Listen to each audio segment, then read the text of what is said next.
एक बार मैंने कमिटमेंट दे दी ना तो मैं किसी की भी नहीं सुनता, एंड एक बार मैंने प्रॉमिस दे दिया तो मैं तो खुद की भी नहीं सुनता।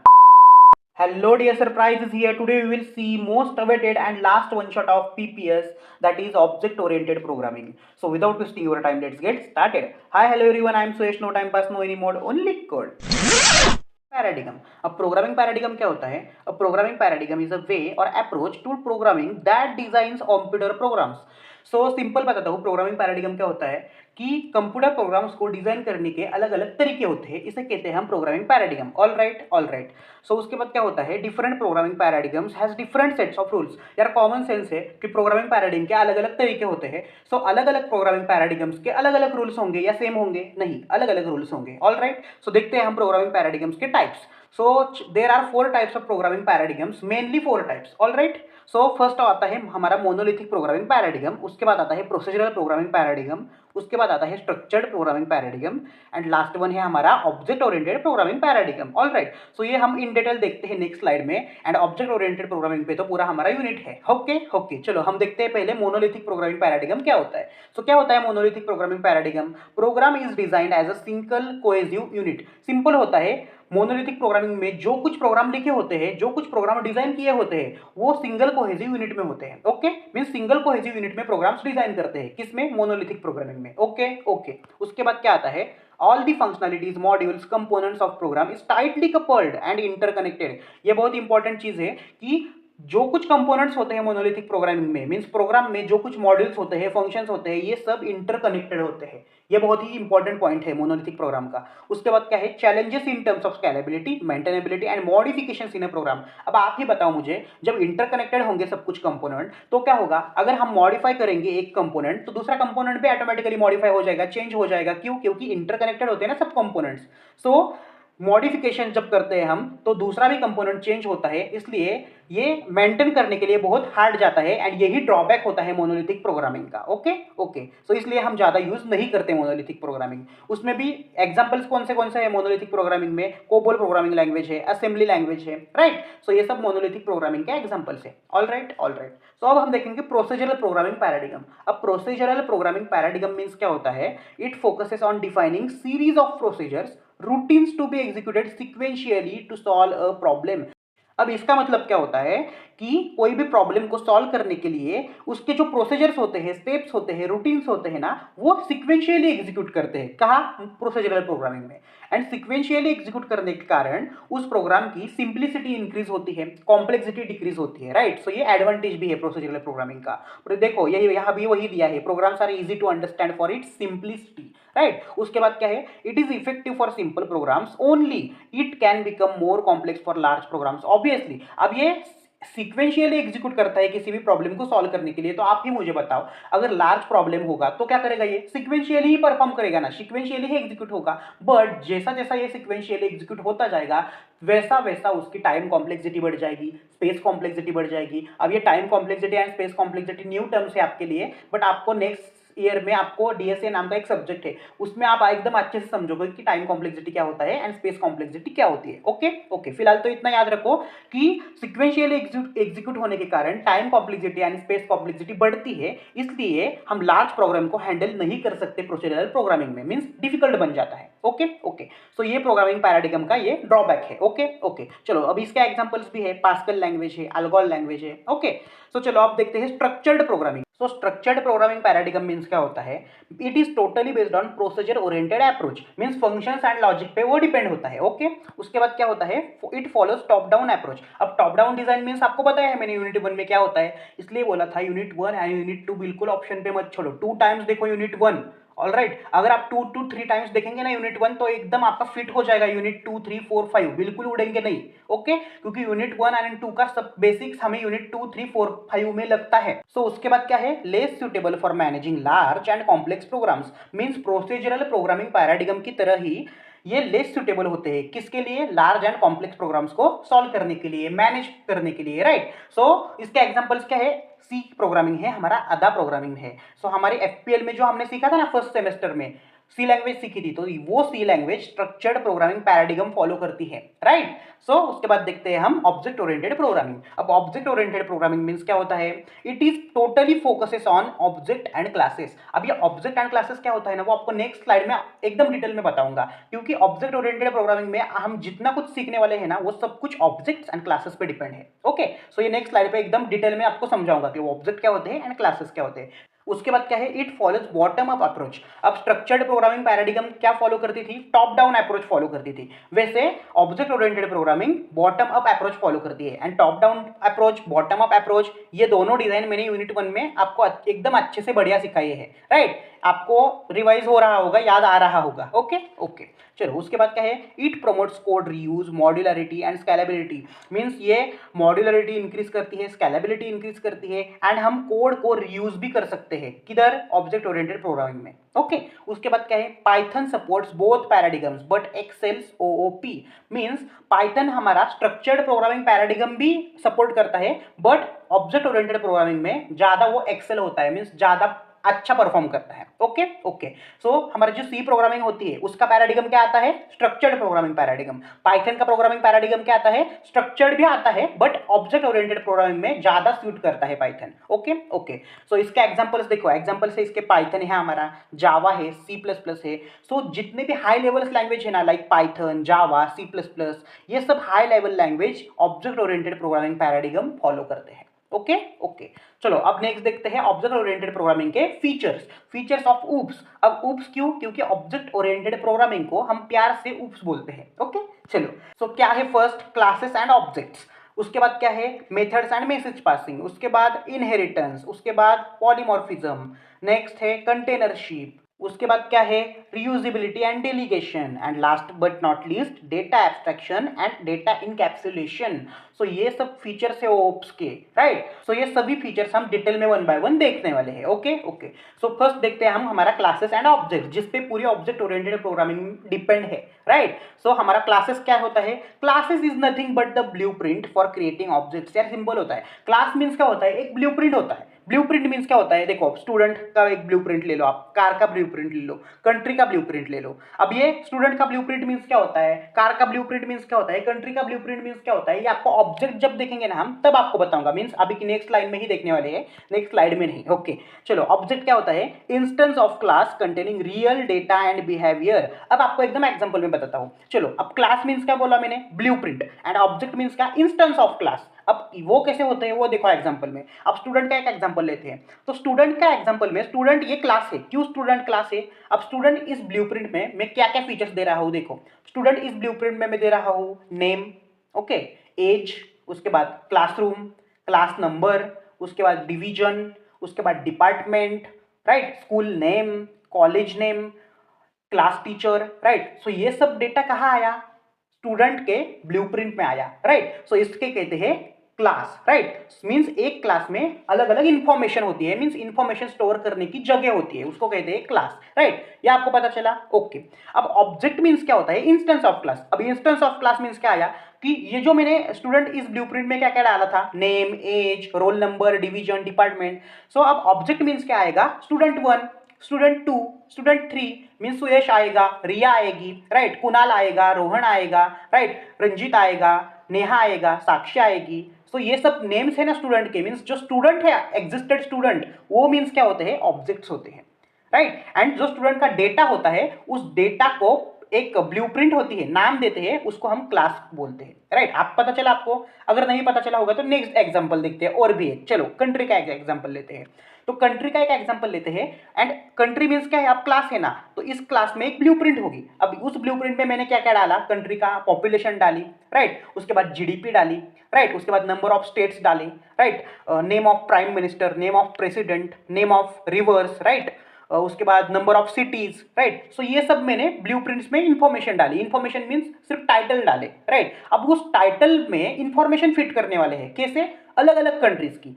सो ये कंट्री नाम की ब्लूप्रिंट मैंने आपको तैयार करके दी, क्या कि जीडीपी, पॉपुलेशन, ये जो टर्म्स है ये सब ब्लूप्रिंट में आ जाएंगे। किसके ब्लूप्रिंट में? कंट्री के ब्लूप्रिंट में, राइट। अब आपको क्लास समझा? क्लास मीन्स क्या होता है? एक ब्लूप्रिंट होती है, ओके।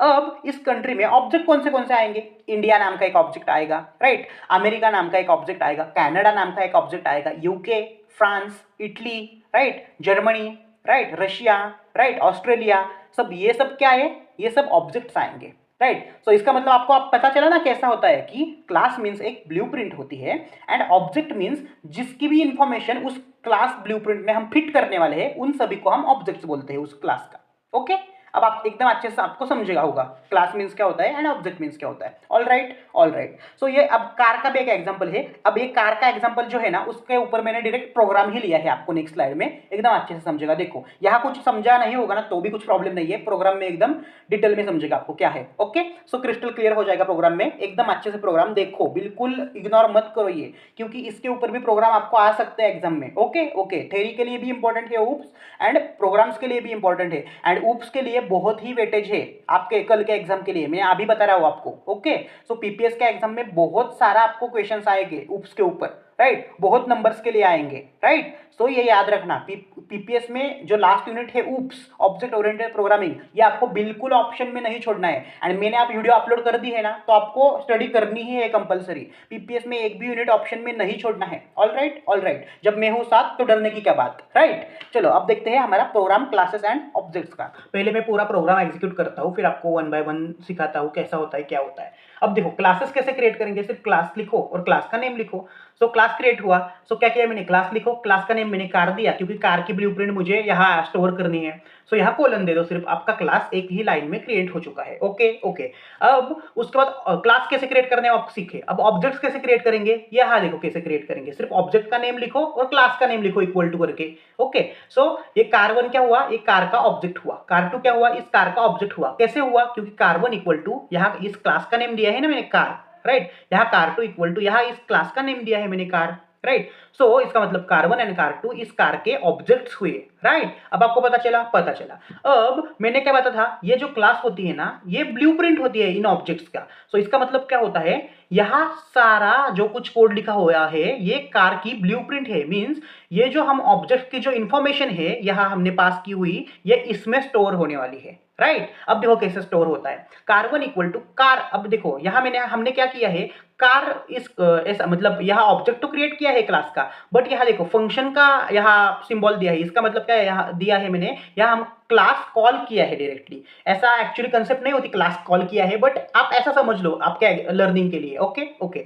अब कॉल करते समय हमने क्या दिया है, टोयोटा एंड कोरोला, ये डेटा इस क्लास में दे दिए है। अब ये टोयोटा एंड कोरोला क्या है एग्जैक्टली, ये क्लास कैसे समझेगा, तो इसके लिए ये init function and self instance होता है। अब ये सेल्फ क्या होता है, इस इनिट का एक इंस्टेंस होता है। क्या होता है आपको पता चलेगा नेक्स्ट आगे आगे जैसे प्रोग्राम हम देखेंगे, नेक्स्ट प्रोग्राम इनहेरिटेंस देखेंगे, उसके बाद ये इनिट फंक्शन होता है। इन शॉर्ट बताता हूँ, ये जो अंडरस्कोर इनिट अंडरस्कोर जो होता है ये कंस्ट्रक्टर होता है एंड ये सेल्फ होता है ना, ये इस कंस्ट्रक्ट का एक इंस्टेंस होता है जो ऑब्जेक्ट्स की इंफॉर्मेशन एक्सेस करने के लिए यूजफुल होता है। कैसे यूजफुल होता है आपको बताऊंगा मैं आगे, ओके ओके। चलो अब यहां देखो हमने क्या किया है, टोयोटा एंड कोरोला। अब ये ब्लूप्रिंट में क्या दिया है पहले वो देखो, ब्लूप्रिंट में क्या है, सेल्फ ब्रांड मॉडल, उसके बाद क्या है self dot brand. Self dot brand means क्या है, हमारा कार है ना, कार1 कार2। अब ये सेल्फ मींस क्या होता है, ऑब्जेक्ट के नेम यहां आते हैं। सो सेल्फ मींस क्या होता है, यहां ऑब्जेक्ट के नेम आएंगे। सो कार1 डॉट ब्रांड ऐसा वो एज्यूम करेगा सेल्फ मींस। सो कार1 डॉट ब्रांड, सो इसका मतलब क्या है, जो सेल्फ में जो कुछ ऑब्जेक्ट होगा इसकी जो ब्रांड होगा वो यहां ब्रांड वेरिएबल में जाए एंड सेल्फ का जो मॉडल होगा वो इस मॉडल वेरिएबल में जाए, ओके। तो अब देखो क्या होगा, कार1 में हमने क्या डेटा सेंड किया है, टोयोटा एंड कोरोला। अब फर्स्ट पोजिशनल आर्गुमेंट्स आपको पता है फंक्शंस एंड मॉड्यूल्स में हमने देखा है। सो टोयोटा कहा जाएगा ब्रांड में जाएगा एंड कोरोला कहा जाएगा मॉडल में जाएगा। सेल्फ में क्यों नहीं जाएगा, सेल्फ एक इंस्टेंस होता है, ओके। ये कुछ वेरिएबल वगैरह नहीं होता, ये स्टोरेज होता है ब्रांड मॉडल, ओके ओके। अब उसके बाद क्या है कार2 का, कार2 का क्या है टोयोटा एंड फॉर्च्यूनर। अब कार2 का क्या होगा, ब्रांड टोयोटा होगा एंड फॉर्च्यूनर क्या है, मॉडल होगा। ये कैसे पता चला? इस ब्लूप्रिंट की मदद से पता चला हमें। ओके ओके, अब देखो आउटपुट क्या आएगा हमें, print car one dot brand and car two dot brand. अब कार1 का ब्रांड क्या है, ब्रांड कहाँ है, एक नंबर को ब्रांड है, हमने एक नंबर पे क्या डाला है, टोयोटा, तो आंसर में आएगा पहले टोयोटा, देखो टोयोटा आया। एंड कार2 डॉट मॉडल है, कार2 कहाँ है, यहाँ है कार2 में हमने क्या क्या पास किए हैं values, Toyota and Fortuner. But first number पे ब्रांड है, सेकंड नंबर पे मॉडल है, हमें मॉडल चाहिए तो सेकंड नंबर वाला फॉर्च्यूनर है, तो फॉर्च्यूनर आउटपुट आया देखो। सो इसे कहते हैं classes and objects. All right, आपको अगर प्रोग्राम नहीं समझा होगा ना तो एक बार फिर से देखो, इंपॉर्टेंट प्रोग्राम है ये, प्रोग्राम भी आपको वैसे के वैसा आ सकता है। अब मेथड्स मींस क्या होता है, functions defined inside a class, it's nothing but the functions. यार सिंपल बताता हूं आपको, फंक्शंस एंड स्ट्रिंग्स का यूनिट हुआ है हमारा unit third, right. Unit third में आपने फंक्शंस सीखे हैं क्या? यस सीखे हैं। तो फंक्शंस कैसे डिफाइन करते हैं हम, डेफ और फंक्शन का नेम लिखते हैं, आपको पता है ना। तो ऑब्जेक्ट ओरिएंटेड प्रोग्रामिंग में क्लास के अंदर जो हम फंक्शंस डिफाइन करते हैं ना उसको हम मेथड्स बोलते हैं ओनली। ओके, सिर्फ नाम बदलता है यहाँ ऑब्जेक्ट ओरिएंटेड प्रोग्रामिंग में। ओके, इतना पता चला आपको, पता चला। और उसको भी फंक्शंस को मेथड्स क्यों कहा जाता है, उसके पीछे भी एक रीजन है, क्योंकि वो जो फंक्शंस है ना वो हम क्लास के अंदर डिफाइन करते हैं ना, इसके लिए उसको मेथड्स कहा जाता है। किसके मेथड्स? क्लास के मेथड्स। ओके ओके, सो मेथड्स मींस क्या, फंक्शंस ही होते हैं। ओके ओके, अब उसके बाद क्या है, मैसेज पासिंग। अब मैसेज पासिंग मींस क्या होता है, object communication via method calls. Simple होता है कि मैसेज पासिंग मींस क्या होता है, मैसेज को हम पास करते हैं, ऑब्जेक्ट कम्युनिकेट करता है। कैसे कम्युनिकेट करता है, जब मेथड को हम कॉल करते हैं। मेथड मींस क्या होता है, फंक्शन। फंक्शन को आप हम कॉल करते हैं, तब कैसे कॉल करते हैं, हम ऑब्जेक्ट में कॉल करते हैं। ऑब्जेक्ट में कैसे कॉल करते हैं, डॉट ऑपरेटर की मदद से। अब वो कैसे कॉल करते हैं ना आपको पता चलेगा, फिलहाल तो इतना ही याद रखो, मेथड्स मींस फंक्शंस ही होते हैं एंड मैसेज पासिंग मींस हम मैसेज पास करते हैं, आपको पता है ना, डिफाइन करते हैं आर्गुमेंट्स। ओके, एंड जब फंक्शंस को कॉल करते हैं तो उस कॉल के अंदर हम कुछ वैल्यू डालते हैं, वो वैल्यू डिफाइन किए हुए वैल्यू से मैच होता है और उसमें पास हो जाता है। आपको पता है फंक्शंस एंड मॉडल्स में, राइट, आपने देखा था। ओके ओके, चलो अब हम नेक्स्ट देखते हैं मेथड्स एंड मैसेज पासिंग के ऊपर एक सिंपल प्रोग्राम। अब प्रोग्राम देखो, क्लास ग्रीटिंग। अब यहां मैंने क्या किया है पहले कि क्लास एक ग्रीटिंग नाम का मैंने क्रिएट किया है। ओके ओके, उसके बाद क्या है, डेफ हेलो। अब देखो यहाँ इनिट जो कंस्ट्रक्टर था ना हमारा वो मैंने नहीं डाला है, क्यों? क्योंकि वो ऑप्शनल होता है, नहीं डाला तो भी चलेगा, लेकिन हमने नहीं यहाँ इंक्लूड किया है ना, वो ऑटोमेटिकली रन हो ही जाता है, वो ऑटोमेटिकली कंस्ट्रक्टर क्रिएट कर देता है। ओके, सो ये याद रखना, इंपॉर्टेंट कंसेप्ट है। ओके, सो क्लास ग्रीटिंग में मैंने क्या किया है, एक फंक्शन डिफाइन किया है। फंक्शन क्या है, डेफ हेलो सेल्फ नेम, उसके बाद क्या है, प्रिंट हेलो नेम। ओके, इतना तो पता चला। अब मैंने क्या किया है यहाँ, जी ग्रीटिंग फंक्शन। इसका मतलब क्या किया है मैंने, जी नाम का एक ऑब्जेक्ट क्रिएट किया है। कैसे ऑब्जेक्ट हुआ ये, क्योंकि क्लास का नाम क्या है, ग्रीटिंग है ना, तो ये ग्रीटिंग फंक्शन के इक्वल टू क्या है मैंने, जी इक्वल टू ग्रीटिंग फंक्शन। इसका मतलब क्या कि ये ग्रीटिंग क्लास का मैंने जी नाम का एक ऑब्जेक्ट क्रिएट किया। ओके, उसके बाद मैंने क्या किया, जी डॉट हेलो फंक्शन कॉल किया। देखो हेलो फंक्शन मैंने कॉल किया, और किसकी मदद से, ऑब्जेक्ट की मदद से। और ऑब्जेक्ट की मदद से हमने कॉल किया है ना, तो इसे ही कहते हैं मैसेज पासिंग। मैसेज पास हुआ ना, देखो अब देखो यहां मैंने हेलो फंक्शन में मैंने क्या किया है, सुयश पास किया। अब ये कॉल होने के बाद ये सेल्फ आपको कुछ नहीं होता, आपको बोला था ना मैं, ये जस्ट इंस्टेंस होता है ऑब्जेक्ट का। ओके, ये जो सेकंड नंबर से जो होता है ना वो एग्जैक्ट डेटा होता है। अब इसमें क्या है, नेम वेरिएबल स्टोर है ना, तो ये सुयश नेम में स्टोर हो चला जाएगा, और प्रिंट हेलो, और नेम क्या है सुयश, तो आउटपुट मिलेगा आपको हेलो सुयश। ओके, सो कैसे मैसेज पास हुआ आपको पता चला। अब मेथड मींस क्या, ये मेथड होता है, देखो ये फंक्शन मींस मेथड, ये तो आपको समझाइए। मैसेज पासिंग मींस क्या कि ये मैसेज ऐसा पास हुआ, और ये तो पहले से ही आपको पता है फंक्शंस में कि हम यहाँ आर्गुमेंट्स डालते हैं और यहाँ कुछ जो भी डेटा डालते हैं हम, वो कॉल होने के बाद यहाँ चला जाता है, हमने ऑलरेडी सीखा है। इसलिए बोला था कि पीपीएस के जो यूनिट्स होते हैं ना, ये वो सब इंटरकनेक्टेड होते हैं।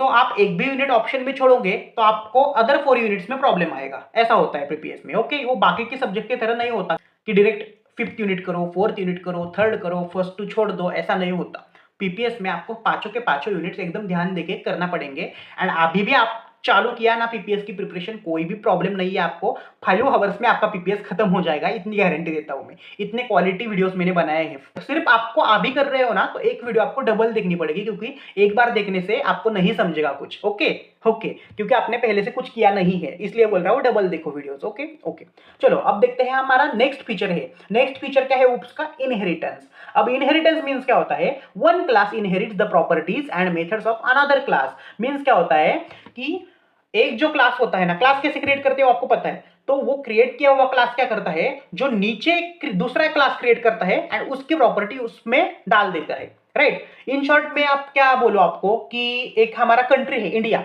राइट। अब इंडिया की प्रॉपर्टी है, क्या है, डेमोक्रेसी, एक प्रॉपर्टी है इंडिया की, राइट। सो हमारा एक स्टेट है, महाराष्ट्र है, हमारा मध्य प्रदेश है, राजस्थान है, गुजरात है। तो ये जो स्टेट्स है, तो इन स्टेट्स की प्रॉपर्टी क्या होगी, ऑब्वियसली डेमोक्रेसी होगी। जब भाई कंट्री की प्रॉपर्टी डेमोक्रेसी है तो इन स्टेट्स में भी डेमोक्रेसी लागू ही पड़ती है, राइट। सो उससे उससे ही कहते हैं इनहेरिटेंस, कि एक क्लास की प्रॉपर्टी दूसरे क्लास में लागू पड़ती है, मींस वो दे देता है खुद की प्रॉपर्टी, भाई ले मेरी प्रॉपर्टी, राइट। तो ऐसा होता है इनहेरिटेंस। Okay okay. अब टाइप्स ऑफ इनहेरिटेंस क्या होता है, चलो, सिंगल इनहेरिटेंस होता है, उसके बाद मल्टीपल इनहेरिटेंस होता है, मल्टी लेवल इनहेरिटेंस होता है, उसके बाद हायरार्किकल इनहेरिटेंस होता है एंड हाइब्रिड इनहेरिटेंस होता है। अब ये सारे इनहेरिटेंस के टाइप्स हम प्रोग्राम में डिटेल में देखने वाले हैं। Okay okay. चलो, सिर्फ इतना तो याद रखना, इनहेरिटेंस मींस क्या, कि एक क्लास दूसरे क्लास को अपनी प्रॉपर्टी डोनेट कर देता है, दे देता है। Okay okay. चलो, अब सिंगल इनहेरिटेंस मींस क्या होता है, single inheritance means a child class inherits from only one parent class. Means जो सेकेंड क्लास होता है ना, वो एक ही क्लास से प्रॉपर्टीज लेगा, दो या तीन क्लास से नहीं लेगा, सिर्फ एक ही क्लास से एक चाइल्ड क्लास प्रॉपर्टी लेगा। यहां सिर्फ दो क्लास होते हैं। Okay okay. चलो, अब कैसे लेगा वो देखते हैं। पहले हमने एक क्लास क्रिएट किया एनिमल का, ऑलराइट। उसमें हमने फंक्शंस लिख दिया, मतलब डिफाइन किया फंक्शन, स्पीक नाम का एक फंक्शन डिफाइन किया। अब यहाँ मैं फंक्शन नहीं बोलूंगा, यहाँ मेथड बोलूंगा मैं, क्यों, क्योंकि उसमें हम मेथड्स बोलते हैं फंक्शंस को। Okay okay. उसके बाद मैंने क्या किया, स्पीक फंक्शन में एनिमल स्पीक्स डाला, सिंपल है। अब ये सेल्फ को कुछ वैल्यू नहीं है, सेल्फ मींस जस्ट इंस्टेंस होता है, या ऑब्जेक्ट की जो इंफॉर्मेशन होती है ना, वो एक्सेस करने के लिए हम सेल्फ यूज करते हैं सिर्फ। ओके, इसको भी इंपॉर्टेंस है बट इसमें नहीं है। ओके, फंक्शंस में नहीं है। Okay okay. सो उसके बाद क्या है, क्लास, दूसरा एक क्लास। देखो, अब यहां दो क्लास क्रिएट किए ना हमने, तो दूसरे क्लास में मैंने क्या किया, डॉग नाम का क्लास क्रिएट किया, और उसके अंदर देखो मैंने क्या किया, ये एनिमल डाला। एनिमल मींस क्या है, क्लास 1। सो इसका मतलब क्या होता है, इस डॉग नाम का जो क्लास है उसमें ये एनिमल नाम की जो जितने कुछ प्रॉपर्टी है, क्या प्रॉपर्टी है, ये स्पीक फंक्शन है, ये प्रिंट, मतलब ये जो सब कुछ प्रॉपर्टी है ना, वो डॉग का क्लास एक्सेस कर पाएगा। ओके। सो इसके कहते हैं सिंगल इनहेरिटेंस। अब कैसे एक्सेस करेगा, देखो यहां मैंने डाला बार्क सेल्फ, अब प्रिंट डॉग बार्क्स। अब देखो यहां dog 1 equal to dog function, means dog इस क्लास का मैंने एक ऑब्जेक्ट क्रिएट किया है। अब ये एनिमल का ऑब्जेक्ट नहीं है डॉग, ये अच्छे से याद रखो, राइट। ऑब्जेक्ट कैसे क्रिएट करते हैं हम, ऑब्जेक्ट का नेम डालते हैं और क्लास का नेम डालते हैं। ऑब्जेक्ट का नेम क्या है, डॉग 1 है, क्लास का नेम क्या है, डॉग है, राइट। सो इस क्लास का जो ऑब्जेक्ट है ये डॉग 1 है। ओके। उसके बाद क्या है, उसके बाद है डॉग1 डॉट स्पीक फंक्शन। अब हम स्पीक फंक्शन को कॉल कर रहे हैं, स्पीक फंक्शन किधर है, इधर है, राइट। अब यहां देखो कितना बढ़िया झोल हुआ है, कि क्या हुआ है, हमने ऑब्जेक्ट बनाया है डॉग फंक्शन का, राइट, एंड हम कॉल कर रहे हैं एनिमल की फंक्शन, राइट। एनिमल में है ना ये स्पीक फंक्शन, एंड हमने ऑब्जेक्ट बनाया है डॉग फंक्शन का। तो कैसे होगा भाई, फिर भी ये स्पीक फंक्शन रन होगा एंड एनिमल स्पीक्स आउटपुट मिलेगा। देखो animal speaks output and dog barks output मिला, क्योंकि डॉग 1 बार्क्स, ऑब्वियसली ये आउटपुट मिल जाएगा क्योंकि डॉग 1 बार्क्स हमने कॉल किया है, ये बार्क्स फंक्शन भी कॉल किया है हमने, राइट। सो इसका मतलब क्या हुआ कि डॉग नाम की क्लास ने एनिमल नाम का जो क्लास है उसके प्रॉपर्टीज यहां एक्सेस किए, तो यहां इसे ही कहते हैं सिंगल इनहेरिटेंस। Okay okay. चलो, अब हम नेक्स्ट देखते हैं सिंगल इनहेरिटेंस के बाद मल्टीपल इनहेरिटेंस। अब मल्टीपल इनहेरिटेंस मींस क्या होता है, a child class inherits from multiple parent classes. Means बहुत सारे क्लासेस होते हैं इधर, एंड वो बहुत सारे क्लासेस क्या करते हैं, एक ही चाइल्ड क्लास में खुद के प्रॉपर्टीज दे देते हैं। ओके। अब देखो यहां क्या होता है एग्जैक्ट, यहां होता है एक क्लास पेरेंट 1 मैंने डाला, उसके बाद क्या है डेफ मेथड, उसके बाद क्या है, मतलब ये क्लास में जो कुछ ब्लूप्रिंट डाल रहा हूं मैं वो सब है। उसके बाद देखो क्लास, दूसरा एक क्लास दिया है मैंने पेरेंट 2 का नाम से एक दूसरा क्लास क्रिएट किया है। अब उसके बाद मैंने क्या किया है, तीसरा क्लास क्रिएट किया है चाइल्ड नाम का क्लास। अब देखो मैंने इस चाइल्ड नाम के क्लास में मैंने क्या किया है, पेरेंट 1 का भी क्लास डाला है एंड पेरेंट 2 का भी क्लास डाला है। इसका मतलब क्या है, इस चाइल्ड नाम के क्लास में इस पेरेंट 1 के भी प्रॉपर्टीज एक्सेस होंगे एंड पेरेंट 2 के प्रॉपर्टीज भी एक्सेस होंगे। सो इसे ही कहते हैं मल्टीपल इनहेरिटेंस। बोला ना मैंने, child class inheritance from multiple parent class, means multiple parent class के जो प्रॉपर्टीज होते हैं वो चाइल्ड क्लास एक्सेस करता है। ओके। सो इसे कहते हैं मल्टीपल इनहेरिटेंस। अब आपको पता है कि क्या आएगा ऑब्जेक्ट, पहले ऑब्जेक्ट क्रिएट करना पड़ेगा, किसा, सिर्फ चाइल्ड क्लास का करो, कुछ प्रॉब्लम नहीं है। क्यों चाइल्ड क्लास का ऑब्जेक्ट क्रिएट करो, सिर्फ इस ऊपर के क्लासेस का ऑब्जेक्ट क्रिएट करने की जरूरत नहीं, क्योंकि हम सिर्फ चाइल्ड क्लास का ऑब्जेक्ट क्रिएट करते ही ऊपर के क्लास के हम मेथड जो है वो एक्सेस कर पाएंगे। क्यों, क्योंकि हमने मल्टीपल इनहेरिटेंस लागू किया है। ओके, सो इसे कहते हैं मल्टीपल इनहेरिटेंस। इतना तो पता चला आपको। ओके, अब आउटपुट क्या आता है वो आप अपना खुद का देखो और स्टडी करो, मुझे सिर्फ कंसेप्ट बतानी थी। ओके ओके, चलो अब मल्टीपल इनहेरिटेंस हुआ, उसके बाद हुए मल्टी लेवल इनहेरिटेंस। अब मल्टी लेवल इनहेरिटेंस मींस क्या होता है? अ class inherits from another class which is turn inheritance from another class forming a chain of inheritance.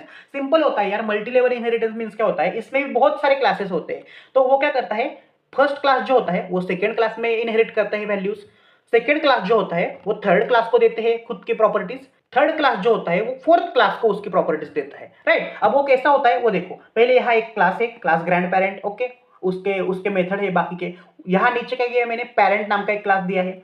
उसके बाद क्या किया है मैंने? चाइल्ड नाम का एक क्लास किया है। अब मैंने क्या किया है देखो, यहाँ फर्स्ट क्लास की जो प्रॉपर्टीज है वो मैंने सेकेंड क्लास को दे दी। कैसे?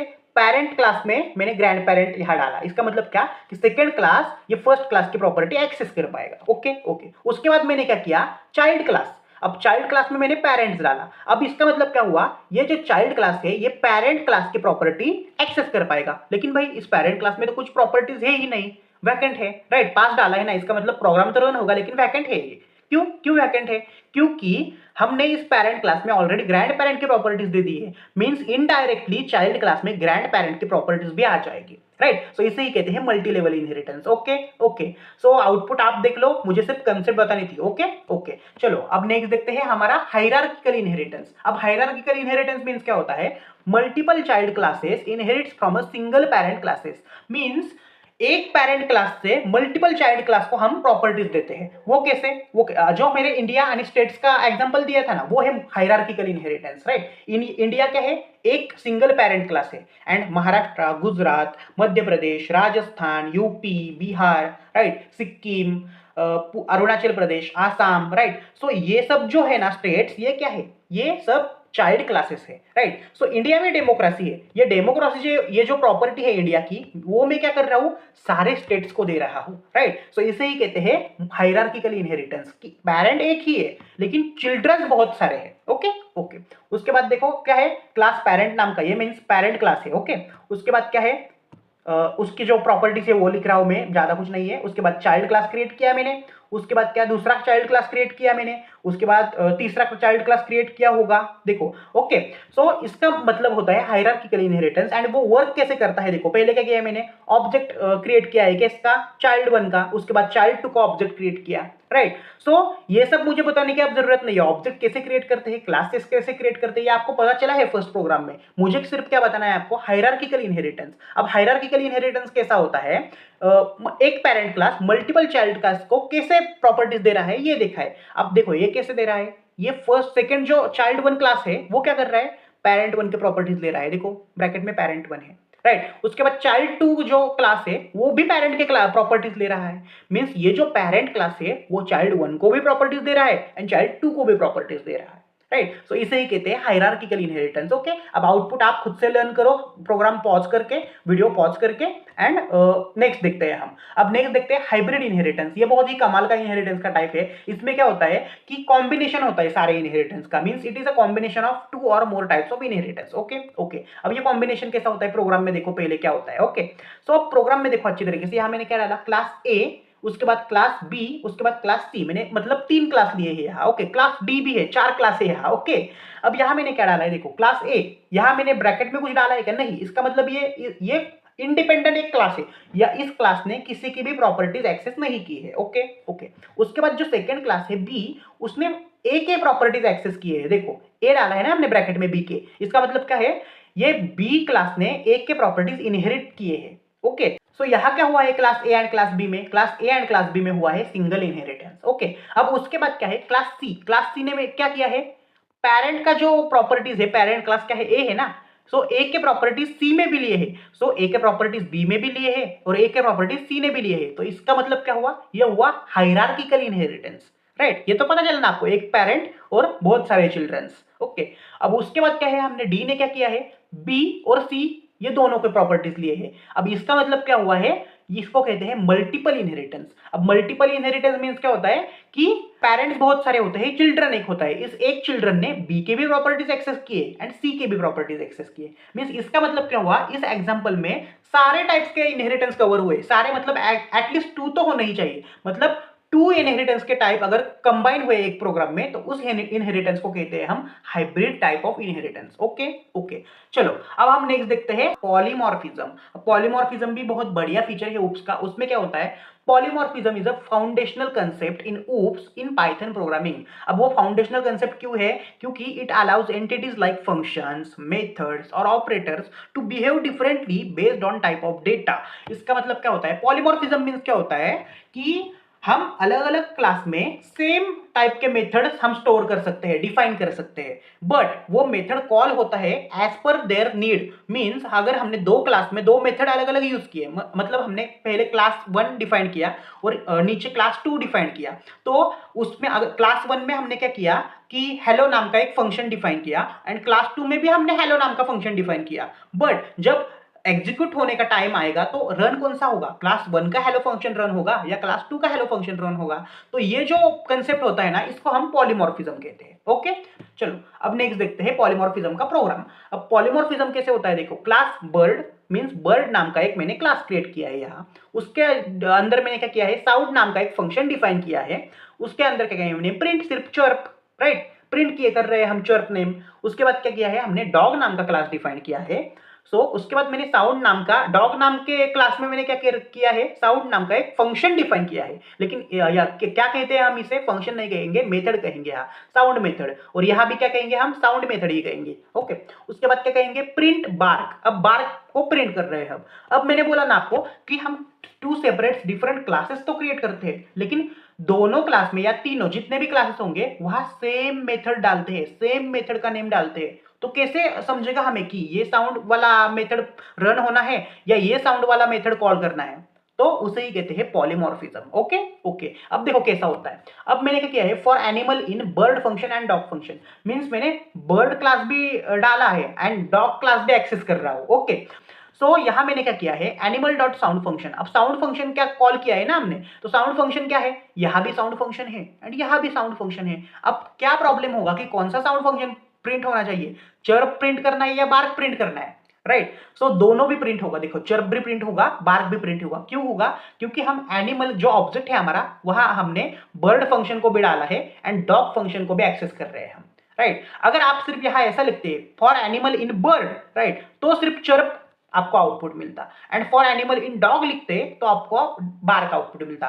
पॉलीमॉर्फिज्म मींस इन शॉर्ट इतना याद रखो कि डिफरेंट क्लासेस में हम सेम नाम के मेथड्स डिफाइन करते हैं। ओके ओके, चलो अब हम नेक्स्ट फीचर देखते हैं। नेक्स्ट ही बड़ा कमाल का फीचर है कंटेनरशिप। अब कंटेनरशिप मींस क्या होता है, अ class contains an object of another class.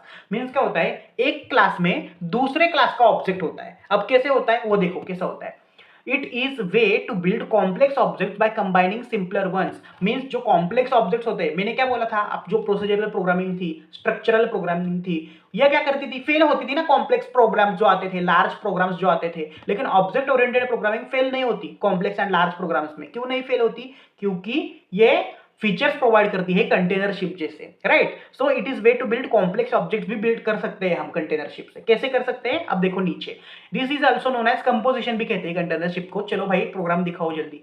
चलो अब कंटेनरशिप का प्रोग्राम देखते हैं। क्लास इंजन, फिलहाल तो आपको क्या याद रखना है, कंटेनरशिप मींस क्या, एक क्लास में दूसरे क्लास का ऑब्जेक्ट क्रिएट करता है। कैसे क्रिएट करता है, देखो कैसे क्रिएट करता है। अब यहां हमने क्या किया है, इंजन नाम का एक क्लास क्रिएट किया है। ओके ओके, उसके बाद मैंने क्या किया है, यहां स्टार्ट नाम का एक फंक्शन डिफाइन किया है। उसके बाद मैंने क्या किया है, उस स्टार्ट नाम के फंक्शन में इंजन स्टार्टेड ये प्रिंट स्टेटमेंट डाला है। ओके, उसके बाद मैंने नेक्स्ट एक क्लास डिफाइन किया है। क्या किया है, क्लास क्रिएट, कार नाम का क्लास क्रिएट किया है। उसके अंदर एक मेथड है underscore init underscore self method है। अब इसको क्या कहते हैं, कंस्ट्रक्टर मेथड कहते हैं। आप इसको रन करने की मतलब हमें अगर इस मेथड को कॉल करना होगा तो हमें क्या करना पड़ता है कि पहले स्टार्ट को कॉल करना पड़ता है, फिर ही ये रन होता है। वैसे ये जो इनिट मेथड होती है ना, इसको कॉल नहीं करना पड़ता। ये जो जब आप ऑब्जेक्ट क्रिएट करते हो ना, कार नाम में, कार इस क्लास में जब आप ऑब्जेक्ट क्रिएट करोगे ना कार के, तो ऑटोमेटिकली ये रन हो जाता है। ओके, इसके बाद क्या है, सेल्फ डॉट इंजन। अब देखो ना यहाँ क्या है, कार नाम का क्लास है, यहाँ हमने क्या किया है, इंजन नाम का ऑब्जेक्ट क्रिएट किया है। ऑब्जेक्ट कैसे क्रिएट किया है, इस इंजन नाम का क्लास से, राइट। ये ई कैपिटल है, ये ई स्मॉल है, ये देखो। ये स्मॉल वाला इंजन ऑब्जेक्ट है एंड ये इक्वल टू करके क्या किया है हमने, कैपिटल वाला इंजन डाला है। आपको पता है ना, इक्वल टू करके अगर क्लास का नाम आया तो इसके जो फ्रंट साइड जो लिखा हुआ होता है वो ऑब्जेक्ट क्रिएट किया होता है, आपको पता है, राइट। सो ये इंजन क्लास का ऑब्जेक्ट हमने कार क्लास के ऑब्जेक्ट में क्रिएट किया, तो इसे ही कहते हैं कंटेनरशिप। ओके ओके, चलो अब हम नेक्स्ट देखते हैं।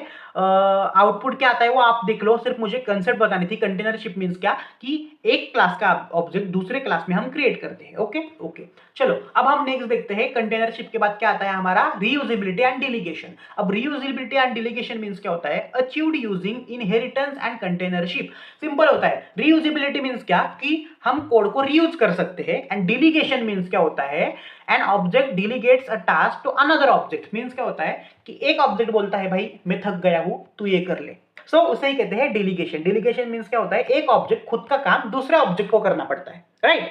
सो उसे ही कहते हैं डेलीगेशन। रीयूजेबिलिटी मींस क्या कि कोड को रीयूज करते हैं हम किसके मदद से, इनहेरिटेंस एंड कंटेनरशिप की मदद से, ज्यादा कुछ नहीं है इसमें। ओके, सो ये भी ओप्स का फीचर है। ओके, उसके बाद एक बहुत ही इंपॉर्टेंट फीचर है डेटा एब्स्ट्रैक्शन एंड इनकैप्सुलेशन। अब डेटा एब्स्ट्रैक्शन मींस क्या होता है, hides internal details and shows only functionality. It's an important feature of OOPs for privacy and security purposes.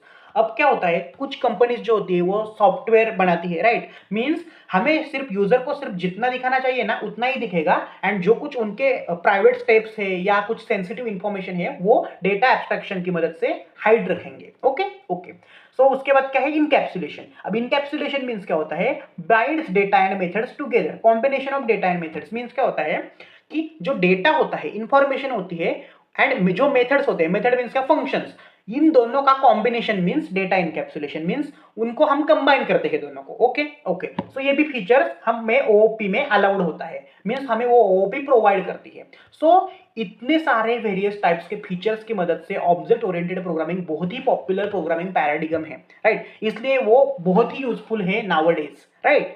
सो अब हम नेक्स्ट देखते हैं। नेक्स्ट क्या है हमारा, class method and self argument देखते हैं अब। So self refers to the current instance of the class. जो मैंने फर्स्ट प्रोग्राम में भी आपको बताया था कि क्या होता है, सेल्फ एक current instance of the class होता है। ओके, उसके बाद क्या होता है, फॉर एग्जांपल देखो, क्लास हमने डेमो नाम का एक क्लास क्रिएट किया, उसके अंदर क्या किया है मैंने, डेफ शो सेल्फ। इसका मतलब क्या है, किया है मैंने शो नाम की एक मेथड डिफाइन की है एंड उसमें सेल्फ डाला है। ओके, सो उसके अंदर मैंने क्या डाला, print this is self. Okay, so इसका मतलब क्या हुआ कि एक करंट इंस्टेंस है इस पर्टिकुलर क्लास का। अगर ये इस क्लास में एक ऑब्जेक्ट क्रिएट किया हमने कि object 1 equal to demo function, तो इसका मतलब क्या हुआ, या ऑब्जेक्ट 1 में जो कुछ इंफॉर्मेशन आप डालेंगे ना वो एक्सेस करने के लिए जो हेल्पफुल रहेगा ना वो सेल्फ फंक्शन हेल्पफुल रहेगा, क्योंकि सेल्फ फंक्शन की मदद से हम एक्सेस कर सकते हैं। ओके, सो इसे कहते हैं self argument. Okay okay, self means ज्यादा कुछ नहीं होता। ओके ओके, सो उसके बाद जो होता है हमारा इनिट मेथड।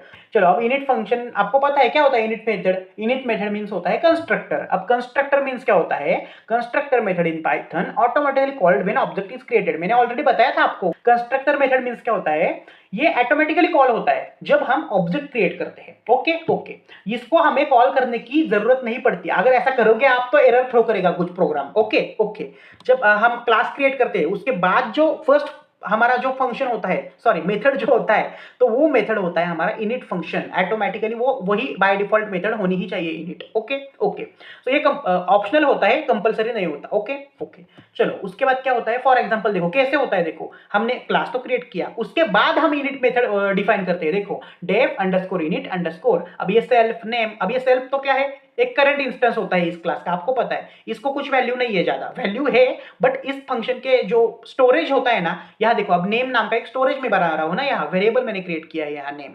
तो इस जो हम ऑब्जेक्ट क्रिएट करेंगे नीचे, तो ऑब्जेक्ट में जो कुछ हमने वैल्यू पास करेंगे वो नेम में जाएगा, ना कि सेल्फ में।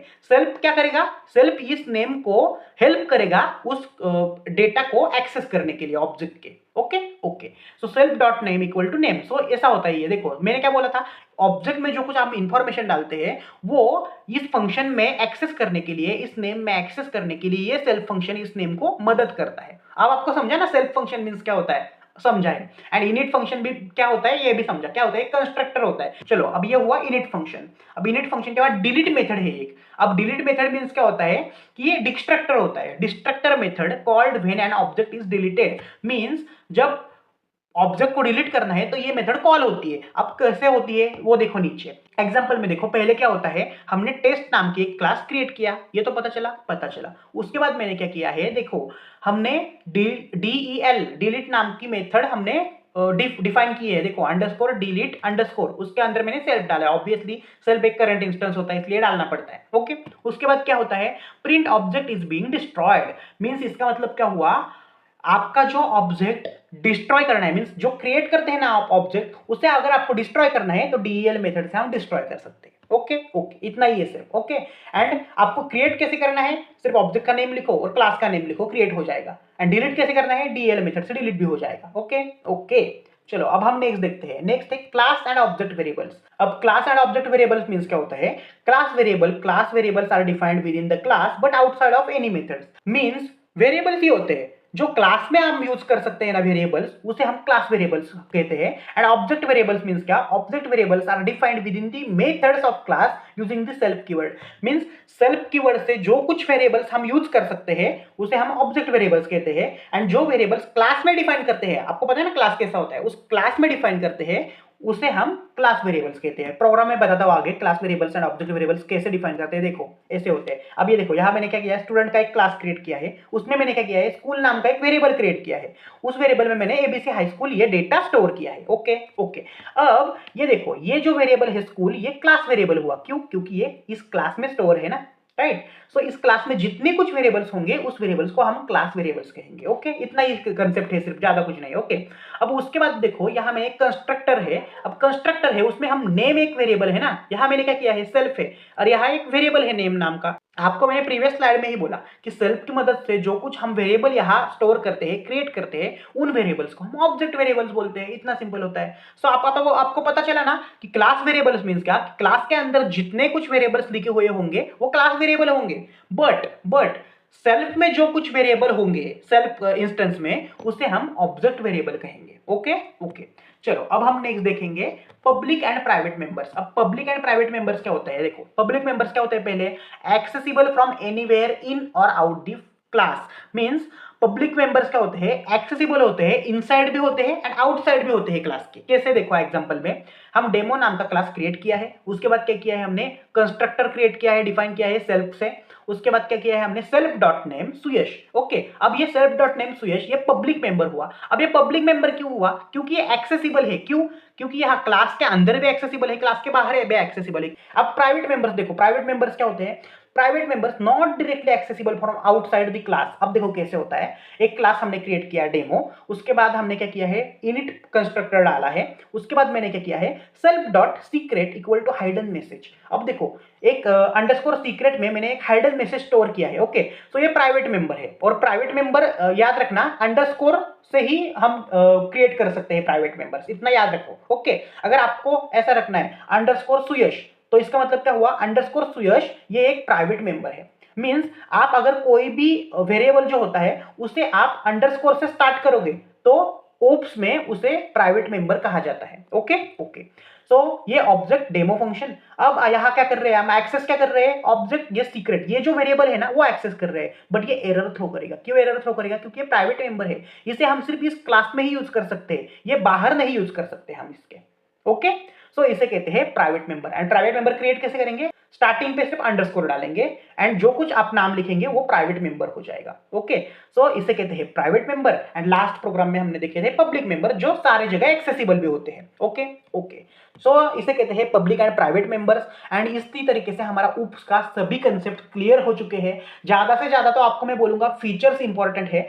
चलो ठीक है, अब मुझे सिर्फ इस प्रोग्राम का कमेंट बताओ, प्रोग्राम नहीं एक क्वेश्चन है लेकिन आपके लिए जरूरी है। Okay, which one is not a feature of OP, inheritance, उसके बाद पॉलीमॉर्फिज्म, उसके बाद है कंटेनरशिप, उसके बाद है सेल्फ आर्गुमेंट एंड उसके बाद है क्लासेस एंड ऑब्जेक्ट्स। इन 5 में से कौन सा ओपी का फीचर नहीं है, ये आपको सिर्फ मुझे कमेंट करके बताना है। ओके ओके, चलो यार, वीडियो को लाइक करना मत भूलो एंड अपने दोस्तों के साथ शेयर करना भी मत भूलो। अपने दोस्तों के साथ ही नहीं, आपके कॉलेज के अनऑफिशियल ग्रुप में भी शेयर करो यार वीडियो को, ताकि आपका पूरा क्लास पास हो सके एंड आपके साथ वो नेक्स्ट ईयर में चला जा सके। एंड चैनल को सब्सक्राइब भी करके रखो, क्योंकि सेकंड ईयर में आपको बहुत सारे सरप्राइजेस मिलने वाले हैं। सो बहुत याद आएगी आपकी। And all the best for your exam. Okay, फोड़ के आना एकदम पीपीएस। चलो, thank you so much, keep coding.